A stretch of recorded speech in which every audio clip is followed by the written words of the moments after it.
আসসালামু আলাইকুম। ছাদে এসে আশ্চর্য একটা জিনিস দেখতে পেলাম।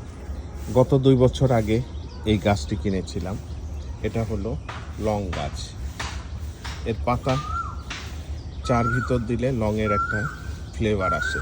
হঠাৎ দেখছি প্রতিটা ডালেই ফুল আসতে শুরু করেছে। এই যে দেখতে পাচ্ছেন লং গাছের প্রতিটা ডালেই ফুল আসতে শুরু করেছে। এই যে দেখতে পাচ্ছেন ফুল আসছে লং গাছে। এটা চোখে পড়ে নাই, এক সাইডে গাছটা আছে বিদায় চোখে পড়ে নাই। হঠাৎ এখন এদিকে আসে দেখলাম গাছটিতে তো প্রচুর ফুল এসেছে, গাছটিতে অনেক ফুল এসেছে, যা কখনো কল্পনা করিনি।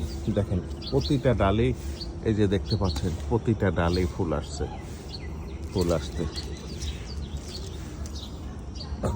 জানি না এটা কিভাবে এই লং গাছগুলি কীভাবে লং আসবে সেটা বুঝতে পারছি না।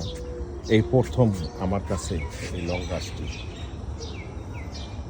মাঝে মধ্যে এর পাতাগুলা নিয়ে চার সাথে খেতাম, ভালো একটা ফ্লেভার আসে, লংয়ের একটা ফ্লেভার আসে এই পাতাগুলি থেকে। এবং কিন্তু হঠাৎ এই ফুল আসতে দেখে ভালো লাগলো, মনটা একটা শান্তি লাগলো যে না, আসলে গাছে ফুল আসলে এবং প্রতিটা গাছেই যখন ফল ধরতে শুরু করে তখন ভালো লাগে। দেখেন প্রতিটা ডালেই, এই যে প্রতিটা ডালেই ফুল আসতে শুরু করেছে। এই প্রক্রিয়াটা জানি না কিভাবে লং গাছ লং ধরবে এবং লংগুলা কিভাবে হবে সেটা আমার জানা নাই। ধন্যবাদ। কারো যদি জানা থাকে আমাকে একটু জানাবেন। ধন্যবাদ।